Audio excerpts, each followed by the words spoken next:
Vamos lá, Gabriel Galindo, falar do que foi esse jogo de 0 Vitória, 2 Náutico. Uma partida vergonhosa para o Vitória. O Náutico tinha um propósito, um objetivo claro e conquistou muito bem dentro do Barradão. Conquistou aquilo que queria. Já o Vitória, dentro de casa, com o torcedor presente, aliás, eles vieram em uma quantidade bacana ao Barradão. 16 mil público, segundo o Galindo traz aqui. O Vitória sucumbiu e principalmente deixou claro uma vulnerabilidade na fase ofensiva, que é não ter repertório quando o adversário é um adversário que atua com os blocos mais baixos, atua de maneira mais reativa. O Náutico, por exemplo, tem uma transição ofensiva interessante para um time de Série C. Embora eu não ache que o Náutico vai jogar assim nas partidas da terceira divisão, né? E nem o Vitória, na maioria das partidas, também vai jogar de modo que ataque mais os adversários do que se defenda menos na Série A do Campeonato Brasileiro. Uma noite para o torcedor do Vitória se envergonhar. Acaba de cair um toró, apitou o árbitro, um toró caindo, ou seja, quem vê o Barradão tá tomando chuva pra caramba, vai tomar chuva até chegar ao carro. E fora isso, o peso da eliminação, né? O peso da vergonha da eliminação. Não digo que é o Náutico ou qualquer clube que seja, vou focar no Vitória. Vitória hoje fez uma partida vergonhosa. Eu digo sempre e repito, vamos separar momentos de contexto geral. Hoje, o Vitória fez uma partida vergonhosa. Não é para esquecer, não. Não é para esquecer, não. É para lembrar com vergonha, se olhar no espelho com vergonha e nunca mais repetir o que aconteceu aqui hoje. O Vitória não teve uma chance clara de gol em 100 minutos de jogo, gente. Jogamos 4 mais 6, é isso. Em 100 minutos de jogo, uma chance clara de gol não teve. A chance mais clara que poderia ocasionar um gol foi um cabeceio de Janderson aos 40 e tantos do segundo tempo. E uma chance com o Fábri, que ele tomou a decisão errada. Eu não vou julgar aqui o fato de ele ter driblado o Muriel, porque se ele chuta no gol e perde, a gente tá falando aqui, porque não driblou. Isso aí eu não vou julgar, mas preciso dizer que ele tomou a decisão errada e que ele desperdiçou a oportunidade de mudar a partida, né? Mas não tá nos braços do Fábri a vergonha completa da desclassificação. Isso aí seria um erro da minha parte ou da parte de quem quer que seja, de entregar a um só o erro. Aprendi com o Adson Piedade, o futebol não é uma coisa só, nunca é uma coisa só. E hoje o Vitória demonstra que, infelizmente, quando tem a bola na sua posse, se o adversário estiver taticamente arrumado, organizado, o Vitória vai ter dificuldade de penetrar as linhas, vai ter dificuldade de invadir a grande área, vai ter dificuldade de criar. E o pior aconteceu que foi o Vitória levar o gol no primeiro tempo. E pior ainda, em dobro, como disse o Gabriel Galindo, foi tomar o segundo também. Isso já traz para o Vitória uma certa... um sinal de alerta, não somente ligado, mas piscando, falando de que quando vier a primeira divisão, eu não digo nem o Bavi, porque o Vitória lá na Fonte Nova não vai jogar como jogou hoje aqui. Quem vai ficar com a posse na maior parte do tempo é o adversário. Isso aí não tenho dúvida. Tô falando na primeira divisão. Quer dizer que quando a gente tiver com placar adverso e precisar atacar o adversário, ele estiver bem postado lá atrás, a gente não vai conseguir fazer nenhuma triangulaçãozinha. A bola vinha no Janderson. Coitado de Janderson também, né? Não tem essa qualidade, né, gente? Forçava a bola nele, pum, bola forte nele, canela, pum, dominava, ela ia por mais longe. Não tem, irmão, não force no Janderson essas bolas, ele não vai acertar.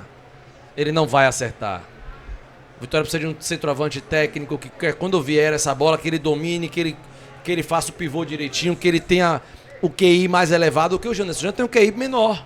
É um jogador mais força, mais brigador, e a bola tá na frente, ele vai lá, briga, rouba, vai aquela coisa. Mas quando precisa dele, na parte técnica, trabalhador brasileiro vencido na vida deixa a desejar.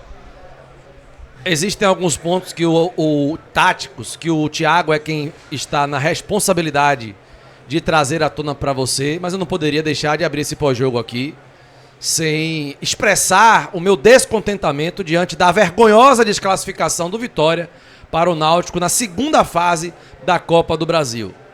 Volto a dizer e concluo, não porque perdemos do Náutico, esquece o adversário, e sim porque não conseguimos jogar contra o Náutico. Não tivemos nenhum pingo de repertório ofensivo para ter, no mínimo, uma chance claríssima de gol. Embora tivéssemos ali com o Fabri, mas foi um erro individual, defensivo adversário.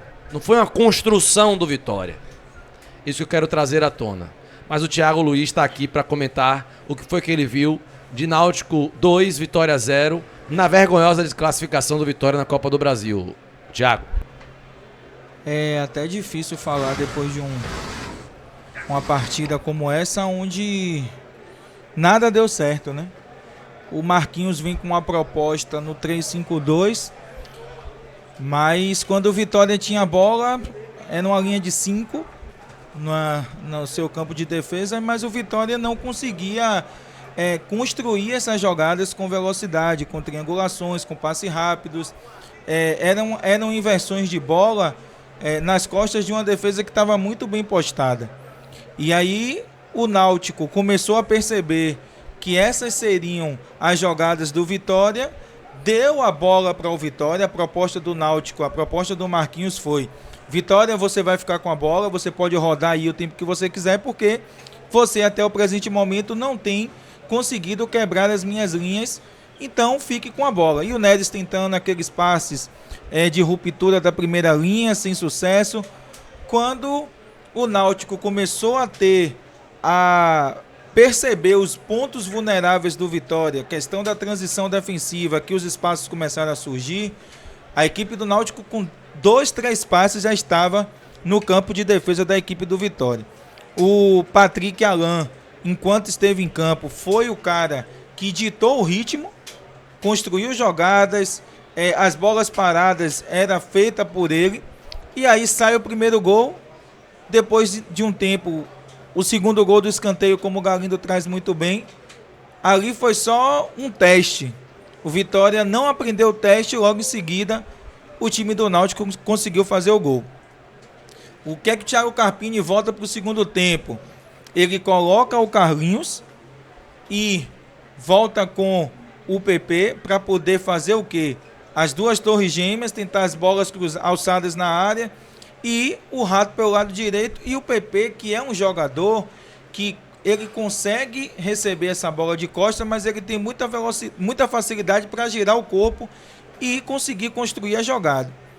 Vitória não foi efetivo, Vitória continuou rodando a bola para tentar balançar a defesa do Náutico, mas quando você roda muito essa bola sem velocidade, taticamente a equipe adversária vai continuar com as suas linhas do mesmo jeito, porque você só está rodando a bola, você não está movimentando a defesa adversária. E aí o Carpini ousadamente tira o Neres, porque como o Galindo trouxe muito bem e a gente falou aqui, não tinha necessidade de você ter o Neres, recua o Baralhas, que já estava desgastado, para jogar ali ao lado do Lucas Alto, e coloca o Ronald. A minha opinião, tá, torcedor? O Ronald foi mal? Foi. Mas eu volto a dizer, eu acho que a sequência que o Ronald foi perdendo também contribui para o Ronald estar abaixo. Eu não acredito que o Ronald, que começou bem o início do campeonato e que uma boa parte da torcida queria o atleta, que esse Ronald deixou de jogar bola. Aí precisa rever, ele caiu de produção ou porque para o jogo que o Carpini gosta, o William Oliveira consegue apresentar taticamente na questão defensiva e na ocupação dos espaços que o Ronald não consegue preencher. Porque assim, eu não posso ser injusto com um atleta que já tiveram vários jogos e que o Carpini usou o time misto e ele não foi titular. E entrou o Val Soares, entrou o Thiaguinho, em alguns jogos entrou o Dionísio, então seria muita injustiça da minha parte eu Não isento, foi mal. Mas assim, foi mal porque talvez o Ronald que nós vimos iniciando nos empolgou pelo fato de uma parte da torcida não gostar do Willian Oliveira? Ou será que de fato o Ronald não tem sido bem porque ele perdeu espaço? E duas coisas para o treinador que eu vou falar aqui agora. O Fábio não era para entrar nesse jogo, tá? Ah, por quê, Thiago? Um jogo que o cara passou vários jogos sem atuar. Um jogo que precisa de um jogador que tenha um raciocínio para poder definir a jogada. Eu tô jogando o cara na fogueira. Vários lances do Fábio foram lances de que é um cara que está sem ritmo de jogo. E o segundo ponto, por que voltar com o Lucas Braga para depois o jogador ser vaiado? Carpini precisa rever alguns conceitos em relação a isso. Todos nós vimos que o Lucas Braga foi um jogador que não teve utilidade no primeiro tempo. Então, para que você traz o atleta para o segundo tempo e depois você muda? Já poderia ter vindo ou com o Bruno Xavier ou com outro atleta para a postura ser diferente. Então, assim, Vitória não tem repertório quando os times fazem uma linha de 5. Vitória não tem repertório quando é pressionado. E o ponto-chave para eu encerrar: Vitória sentiu o primeiro gol. Quando Vitória tomou o primeiro gol do Náutico, foi nítido.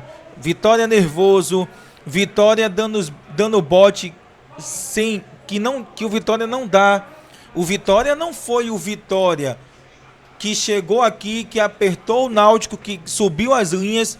Aí no segundo tempo, porque tinha que correr atrás do resultado, o Vitória passou a fazer isso. E aí eu finalizo. O que adianta você povoar o seu meio-campo, espetar a equipe do Náutico, se você não faz uma triangulação, se você não entra verticalmente para fazer o facão e entrar que ele passe na profundidade? Resumindo, o Vitória inoperante, um Vitória inútil e que o Náutico conseguiu, com a estratégia que veio, neutralizar o Vitória.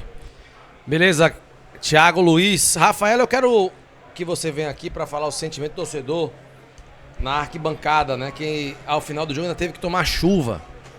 Ainda caiu um toró da zorra no Barradão. Como é que foi a reação da torcida, Rafaela, quando levou os 2 gols e também, obviamente, durante o jogo ali e após o Vitória sair derrotado, perder por 2-0? O sentimento do torcedor é o que está refletindo aqui nos comentários, que eu estava olhando aqui os comentários da nossa live. Realmente é o sentimento do torcedor que também está aqui presente, né? O Vitória, ele vem... o Náutico vem para a partida para empatar. O Náutico, ele entra na partida com o intuito de empatar. Consegue espaços dados pelo Vitória. E em 3 bolas no primeiro tempo, o Náutico bota uma bola na trave e 2 dentro do gol. Bolas oferecidas pelo Vitória. O Vitória abre espaço para o Náutico fazer esse gol. Inclusive, hoje a gente sempre faz uma enquete aqui sobre quem é o melhor da partida. Eu acho que hoje nossa enquete tinha que ser quem foi o pior da partida, porque hoje a gente tem mais para escolher quem foi o pior do que quem foi o melhor. Vitória, quando não tem Mateuzinho, mostra muito em relação no meio de campo. Vitória precisa de um meia que crie jogadas. E o Mateuzinho é que oferece isso. Sem o Mateuzinho, a gente vê o quanto o Vitória falta produtividade no meio de campo. Enfim, o sentimento do torcedor hoje foi literalmente não só de derrota, mas de uma desclassificação que não esperava. A gente, antes do pré-jogo aqui, eu estava conversando com alguns torcedores, os torcedores vieram com a intuição de que Vitória iria ganhar de 2-0, 3-0. A gente sabe, se o Vitória fizesse a proposta dele de jogar dentro de campo hoje, não sairia derrotado dessa forma. Porém, todavia, entretanto, Vitória toma 1-0 ano passado do Náutico. E eu vejo que a proposta do Náutico contra o Vitória é muito semelhante, tanto do ano passado quanto desse ano. O Náutico, ele sempre vem fechado. E o Vitória tem uma dificuldade muito grande de jogar contra times que vêm fechado. O Vitória não sabe jogar contra times que vêm fechado. E hoje foi mais uma vez literalmente mostrou dentro de campo que não sabe jogar com time fechado. Aqui eu destaco os jogadores que não vieram bem hoje, na minha opinião. Jamerson, jogador que fez uma boa partida no último jogo. não jogou bem hoje, na minha opinião. O William Oliveira, Mosquito não jogou bem também. E eu destaco aqui Baralhas, que independente de tudo, é um jogador que eu vejo que se entrega em campo. Não é por menos que quando sai, já sai desgastado. Porque ele se entrega em campo, é um bom jogador, mas hoje realmente os destaques são bem negativos. Por exemplo, o Fabri, que entrou ali, eu não vou dizer que ele foi negativo não, foi muito pouco tempo para dizer sobre ele, porém, todavia, entretanto, o jogador perdeu uma chance de cara daquela forma, para mim é inadmissível. O que ele fez, para mim, foi inadmissível. Ele tinha que jogar a bola diretamente no gol e ele não faz isso e perde um gol que podia, inclusive, dar fogo mais ainda dentro de campo e conseguir sair, talvez, com a classificação ainda hoje. Tá legal, Rafaela Reina, Gabriel Galindo, faltou apenas você opinar sobre esse jogo vergonhoso, a eliminação vergonhosa do Vitória pro Náutico, Gabriel. Anderson, tem que respirar pra falar, né? Literalmente falando, porque é uma noite muito triste pro torcedor do Vitória, que em uma temporada com 5 competições a se disputar, vê logo no início de março uma dando adeus, ainda mais num jogo onde éramos favoritos, né? Mas, sendo sinceros, o Náutico foi quem mereceu a classificação. O Vitória mostrou hoje em campo que ainda não está preparado para ganhar uma Copa do Brasil. Por que eu digo isso? Porque uma Copa do Brasil ela é feita principalmente nessas 2 primeiras fases de apenas 90 minutos. E o Vitória hoje jogou uma partida que a sensação é de que estava tudo bem, peraí que vai ter o jogo da volta ainda. Sendo que não era apenas 90 minutos. O Náutico montou uma estratégia que, como a Rafaela falou, prejudica o Vitória, porque o Vitória é um time acostumado a jogar em transição, e quando você dá a bola ao Vitória, o Vitória fica um pouco perdido em relação ao que vai fazer. Porém, no 0-0, isso seria mais tranquilo. O que foi o principal fator que atrapalhou o Vitória, fez desandar todo o jogo, foi o Náutico ter conseguido o seu primeiro gol. No momento que o Hélio Borges faz a finalização de fora da área e o Arcanjo aceita, toda a construção do jogo, tudo que estava desenhado, toda a estratégia do Carpini, ela vai por água abaixo de um Náutico que fecha uma linha de 5, depois uma linha de 4, com praticamente linha de 5 novamente, né? Porque o centroavante sempre abaixava e fez o seu jogo da vida, sempre acertando as transições, que acabou combinando, inclusive, no segundo gol, na bola parada que estava desenhada, bateu a primeira, Deus livrou a gente de tomar o gol, mas mesmo assim o Vitória assistiu a segunda, que acabou parando no fundo das redes. O Vitória joga muito mais bola que isso, a gente sabe, tá? Eu não vou entrar no time da galera que acha que tá tudo errado, que aí é diretoria fraca, Carpini tem que ser demitido, os jogadores não prestam, estamos rebaixados, não tem nada a ver com isso pra mim. O Vitória agora vai para um Bavi abalado, emocionalmente, obviamente falando, não só o torcedor como os próprios jogadores, mas que sirva de lição, tá? Essa derrota, para que essas 22 partidas de invencibilidade que nós tínhamos não transformem a mente dos jogadores no sentido que tá tudo bem, tá? A gente estar vencendo não significa que estava tudo bem. Uma hora a gente ia perder, perdemos hoje, não podia ter perdido de forma alguma, mas já que perdeu, que no próximo jogo entre com mais vontade, que no próximo jogo tenha mais capricho no último passe, na última finalização, tá? Principalmente porque é um jogo que, Anderson, hoje, quarta-feira, nós vamos dormir tristes com a eliminação, tá? Mas o Vitória tem a oportunidade de, com o Bavi, jogar um pouco dessa dor para baixo do tapete, porque clássico é um divisor de águas, tá? Damos adeus à Copa do Brasil. O Vitória mostrou que não está pronto para vencer a Copa do Brasil, não sabe jogar um mata-mata. Tchau, Vitória. Passou quem jogou mais bola hoje no sentido de executar a estratégia de forma bem feita. O Náutico executou a sua estratégia de forma perfeita, dentro das suas limitações, venceu o Vitória e está classificado. Dito isso, temos agora uma sequência de jogos decisivos ainda mais, porque ganham o peso dessa eliminação, tá? Então se tornam ainda mais decisivos, e diante do Bahia, na Fonte Nova, que agora não tá, a bola não vai ficar no nosso pé, a bola vai ficar no pé do Bahia, a gente vai poder jogar na nossa transição, que é como esse time foi armado. A gente tem a oportunidade de jogar um pouco dessa dor, um pouco, para baixo do tapete e tentar mudar esse cenário, porque se você perde hoje e perde pro Bahia, a coisa começa a desandar. O futebol é dinâmico, tava tudo bem até ontem. Se deixar a bola rolar, a bola de neve for aumentando, agora pode ficar tudo mal. Vamos agora focar no duelo de domingo, né? 18 horas na Fonte Nova, jogo de ida da final do Campeonato Baiano. Vitória enfrenta o Bahia. E quero ver qual vai ser a postura do Vitória. Curioso para ver essa postura do Vitória na Fonte Nova. Que não seja uma postura covarde, como foi no último jogo que fizemos lá, né? Abrindo mão de jogar futebol e apenas não querendo sofrer. Se tivesse uma transição do Náutico, por exemplo, tudo bem. Não tem. Não tem. E vamos agora concentrar nossas forças nesse jogo contra o Bahia domingo. Importantíssimo para nós. Beleza?